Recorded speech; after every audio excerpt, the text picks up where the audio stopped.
எல்லாருக்கும் வணக்கங்க. உங்கள் எல்லாரையும் 666 மந்த்ரா யூடியூப் சேனல் வாயிலாக மறுபடியும் சந்திப்பதில் எனக்கு ரொம்ப ரொம்ப சந்தோஷம். தொடர்ந்து நம்மளுடைய சேனல் வாயிலாக நிறைய ஆன்மீக தகவல்களை பார்த்து கொண்டு வருகிறோம். உங்களுடைய மேலான ஆதரவும் நமக்கு தொடர்ந்து கிடைத்து கொண்டே இருக்குது. ரொம்ப சந்தோஷம். சமீபத்திய நாட்களில் இந்த அக்னி நட்சத்திரத்தை பற்றி நிறைய விவாதம் பண்ணிக்கிட்டு இருக்கிறோம்.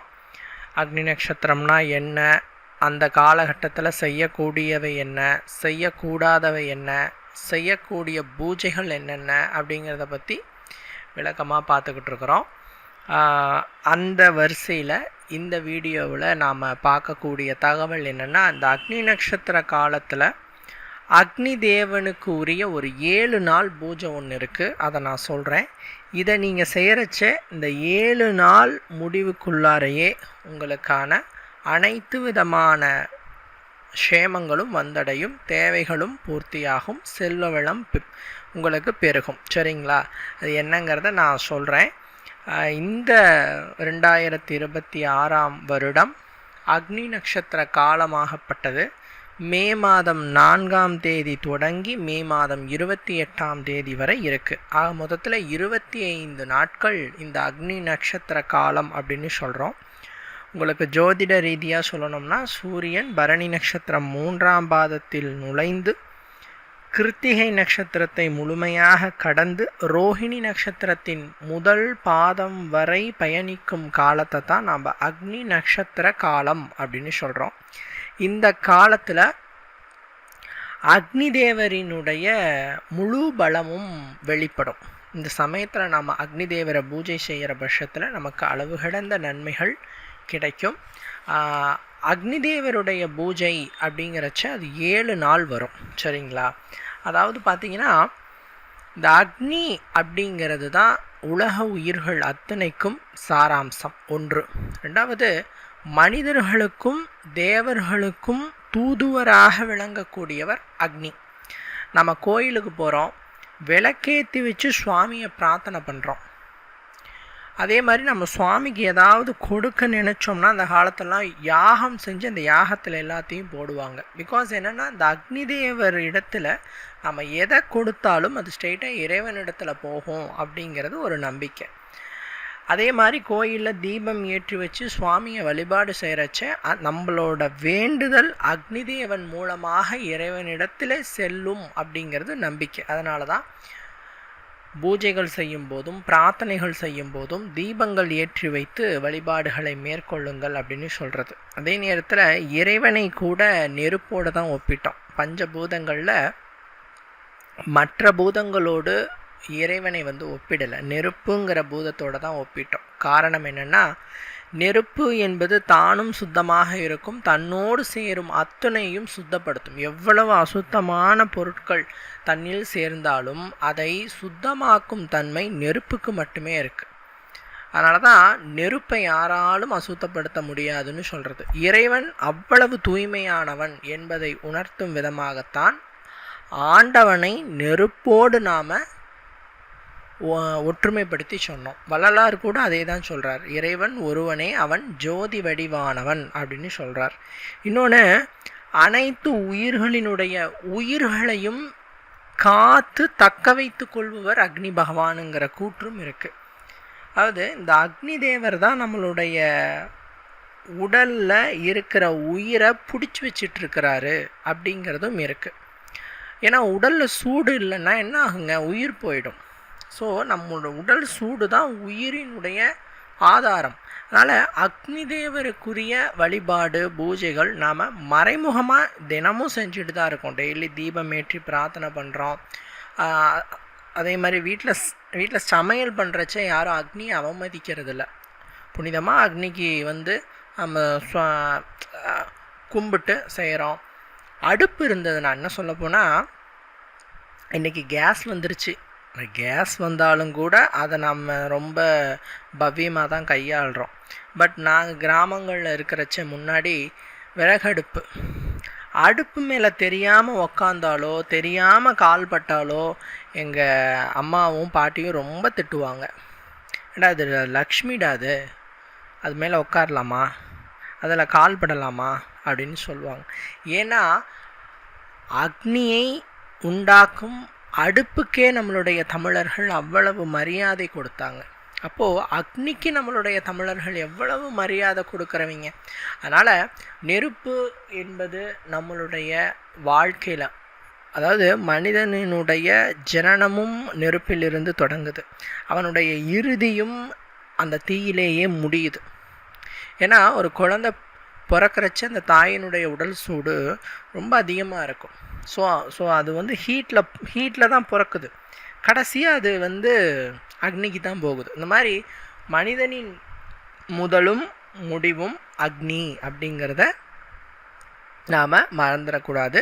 இந்த அக்னி நட்சத்திர காலம் என்பது கொஞ்சம் எல்லாருக்கும் சவாலான காலம்தான், இதை நாம் ஒத்துக்கிட்டு தான் ஆகணும். குறிப்பாக வயதானவர்கள், கர்ப்பிணிகள், குழந்தைகள் இவங்கெல்லாம் தேவையற்று வெளியில் போகக்கூடாது.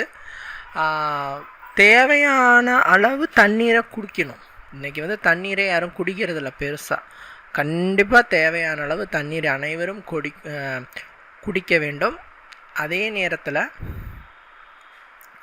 இந்த அக்னி நட்சத்திர காலத்தில் அக்னி தேவனை பிரார்த்தித்து ஒரு 7 நாட்கள் வழிபாடு செய்யுங்க, ரொம்ப நல்லது. ஏன் அந்த 7 அப்படின்னா, அக்னி தேவருக்கு உரிய எண் 7. 7ங்கிற எண்ணு தான் அக்னிக்கு உரிய எண். அக்னி தேவருக்கு 7 நாக்குகள் இருக்குது. அது மட்டும் இல்லாமல் அக்னி தேவரினுடைய ரதத்தின் சக்கரத்தின் எண்ணிக்கையும் 7.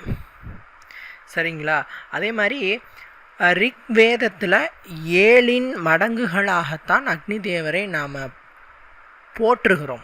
சரிங்களா? அதே மாதிரி சப்தபதி அப்படிங்கிற பேரும் அக்னிக்கு இருக்குது. சப்த அப்படின்னா 7ன்னு அர்த்தம். அதனால் அக்னியினுடைய இஷ்டமான எண் 7. எப்பயுமே அக்னி வழிபாடு, அதே மாதிரி சூரிய வழிபாடு இதெல்லாம் செய்கிறச்ச நம்ம 7 அப்படிங்கிற விஷயத்தில் தான் நம்ம செய்வோம். நிறைய பேர் கன்ஃபியூஷன் ஆகிக்கிறாங்க சூரிய தேவர் அக்னி தேவர் அப்படிங்கிறத பற்றி. அதாவது சூரியன் அப்படிங்கிறது உடல் அப்படின்னு சொன்னால், அந்த உடலிலிருந்து வெளிப்படும் சக்தி அக்னி. அதனால் 2 பேரையும் நீங்கள் போட்டு குழப்பிக்க வேணாம், இருவரும் ஒருவர் மாதிரி தான். சரிங்களா? எல்லாமே அவதாரங்கள் தான். சரிங்களா? அதனால் என்ன சொல்லப்போனால், சூரிய தேவன் அர்ஜுனனுக்கு கவசகுண்டலங்களை அருளினார். அந்த கவசகுண்டலங்கள் இருக்கும் வரை கர்ணனை இறைவனாலும் ஒன்றுமே செய்ய முடியாது. அவ்வளவு சக்தி வாய்ந்தது சூரியன் கர்ணனுக்கு அருளிய கவசகுண்டலங்கள். அதே மாதிரி அர்ஜுனனுக்கு அக்னி தேவன் காண்டீபத்தை வழங்கினார். இந்த காண்டீபம் அப்படிங்கிறது அது ஒரு வில்லுன்னு சொல்கிறோம் இல்லையா, தனுசு. அது அந்த வில்லிலிருந்து வெளிப்படும் அம்பு எந்த ஆயுதத்துக்கும் கட்டுப்படாதான். அதனால தான் அர்ஜுனனை காண்டீபதாரி, காண்டீபம் இருக்கும் வரை அர்ஜுனனை நெருங்க முடியாது அப்படின்னு சொல்கிறது.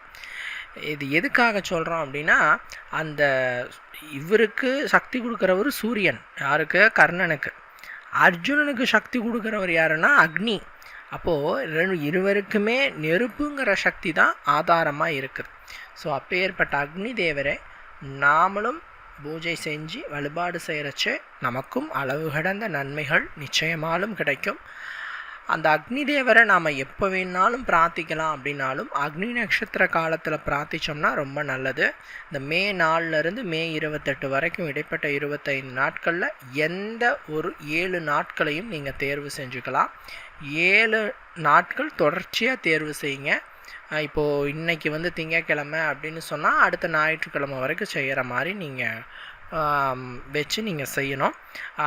நான் அக்னி தேவரை வசியம் செய்யக்கூடிய நைவேத்திய பட்டியலை நான் சொல்கிறேன். ஒவ்வொரு கிழமைக்கும் ஒவ்வொரு நைவேத்தியம் இருக்குது. அந்த நைவேத்தியத்தை வச்சு கும்பிடுங்க. இப்போது நீங்கள் திங்கக்கிழமை இன்றைக்கி ஆரம்பிக்கிறீங்க அப்படின்னா இன்றைக்குரிய நைவேத்தியத்தை வச்சு அக்னியை கும்பிடுங்க. நீங்கள் என்ன கிழமை ஆரம்பித்தாலும் சரிங்க, அந்த கிழமைக்கு உரிய நைவேத்தியத்தை வச்சு அக்னி தேவரை பூஜித்து பிரார்த்திங்க. சரிங்களா? அதன்படி நான் 7 நாளைக்கும் உரிய நைவேத்திய பட்டியலை நான் சொல்கிறேன். இதுதான் அக்னி தேவருக்கு உரிய நைவேத்திய பட்டியல். ஞாயிற்றுக்கிழமைக்கு பாயாசம். நீங்கள் வந்து அது வந்து ஜவ்வரிசி பாயாசம், பருப்பு பாயாசம், சேமியா பாயாசம், எதுனாலும் சரி பாயாசம்.